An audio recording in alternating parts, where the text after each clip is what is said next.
Charlotte's Web, Chapter 21, Last Day. Charlotte and Wilbur were alone. The families had gone to look for Fern. Templeton was asleep. Wilbur lay resting after the excitement and strain of the ceremony. His medal still hung from his neck. By looking out of the corner of his eye, he could still see it. "Charlotte," said Wilbur after a while, "why are you so quiet?" "I like to sit still," she said. "I've always been rather quiet." "Yes, but you seem specially so today. Do you feel all right?" "A little tired, perhaps, but I feel peaceful.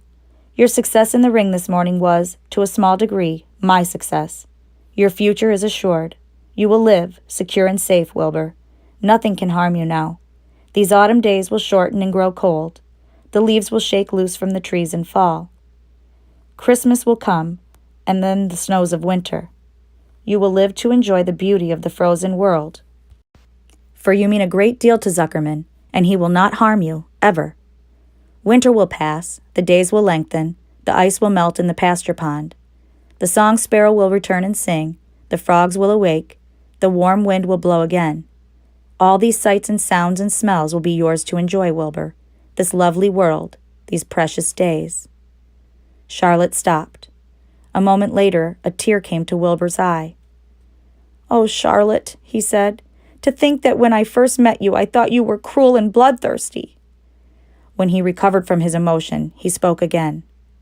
"Why did you do all this for me?" he asked. "I don't deserve it. I've never done anything for you." "You have been my friend," replied Charlotte. "That in itself is a tremendous thing. I wove my webs for you because I like you. After all, what's a life anyway?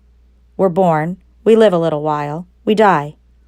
A spider's life can't help being something of a mess, with all this trapping and eating flies.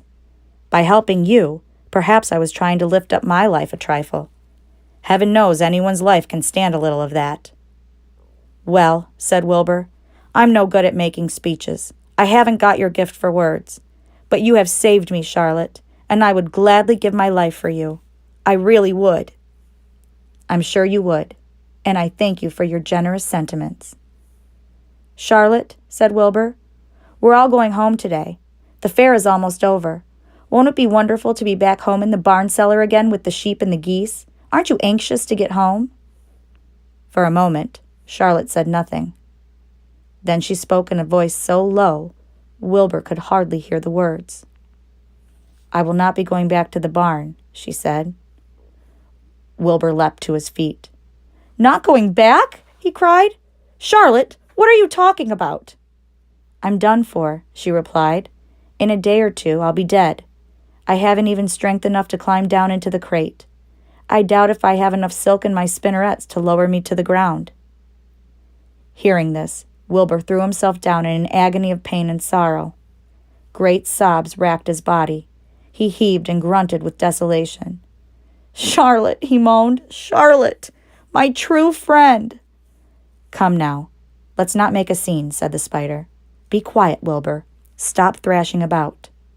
"But I can't stand it," shouted Wilbur. "I won't leave you here alone to die. If you're going to stay here, I shall stay too." "Don't be ridiculous," said Charlotte. "You can't stay here.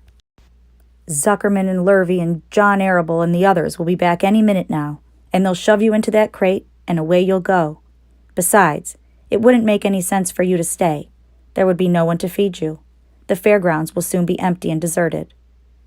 Wilbur was in a panic. He raced round and round the pen. Suddenly he had an idea. He thought of the egg sack and the 514 little spiders that would hatch in the spring. If Charlotte herself was unable to go home to the barn, at least he must take her children along. Wilbur rushed to the front of his pen. He put his front feet up on the top board and gazed around. In the distance, he saw the Arables and the Zuckermans approaching. He knew he would have to act quickly. "Where's Templeton?" he demanded. "He's in that corner, under the straw, asleep," said Charlotte. Wilbur rushed over, pushed his strong snout under the rat, and tossed him into the air. "Templeton!" screamed Wilbur. "Pay attention!" The rat, surprised out of a sound sleep, looked first dazed, then disgusted. "What kind of monkey shine is this?" he growled. "Can't a rat catch a wink of sleep without being rudely popped into the air?" "Listen to me," cried Wilbur. "Charlotte is very ill. She has only a short time to live. She cannot accompany us home because of her condition. Therefore, it is absolutely necessary that I take her egg sac with me. I can't reach it, and I can't climb. You are the only one that can get it. There's not a second to be lost. The people are coming. They'll be here in no time. Please, please, please, Templeton, climb up and get the egg sac." The rat yawned. He straightened his whiskers. Then he looked up at the egg sac. "So," he said in disgust, "so it's old Templeton to the rescue again, is it? Templeton do this. Templeton do that. Templeton, please run down to the dump and get me a magazine clipping. Templeton, please lend me a piece of string so I can spin a web."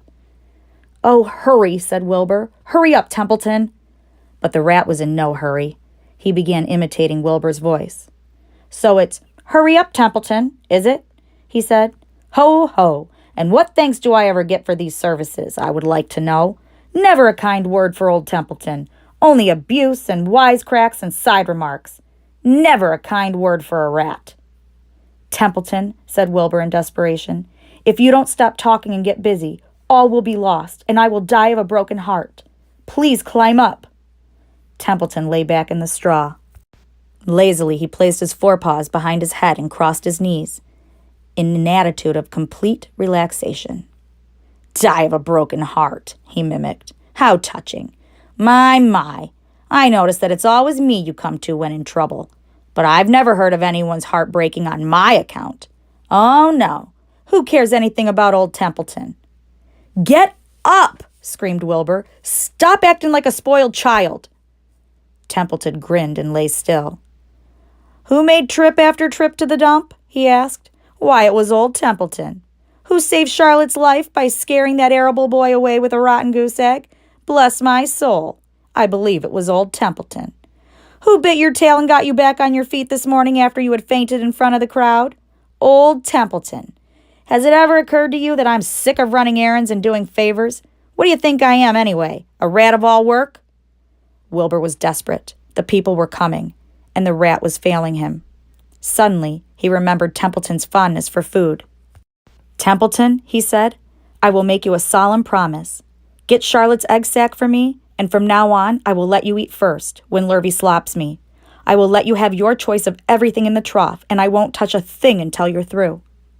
The rat sat up. "You mean that?" he said. "I promise. I cross my heart." "All right, it's a deal," said the rat. He walked to the wall and started to climb. His stomach was still swollen from last night's gorge.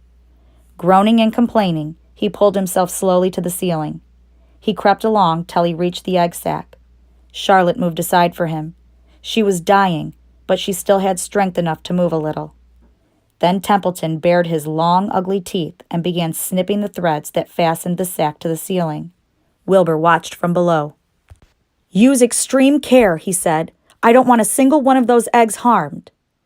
"This stuff sticks in my mouth," complained the rat. "It's worse than caramel candy." But Templeton worked away at the job and managed to cut the sack adrift and carry it to the ground, where he dropped it in front of Wilbur. Wilbur heaved a great sigh of relief. "Thank you, Templeton," he said. "I will never forget this as long as I live." "Neither will I," said the rat, picking his teeth. "I feel as though I'd eaten a spool of thread. Well, home we go." Templeton crept into the crate and buried himself in the straw. He got out of sight just in time. Lurvy and John Arable and Mr. Zuckerman came along at that moment, followed by Mrs. Arable and Mrs. Zuckerman and Avery and Fern. Wilbur had already decided how he would carry the egg sac. There was only one way possible.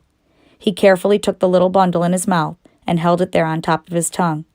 He remembered what Charlotte had told him, that the sack was waterproof and strong. It felt funny on his tongue and made him drool a bit. And of course he couldn't say anything. But as he was being shoved into the crate, he looked up at Charlotte and gave her a wink.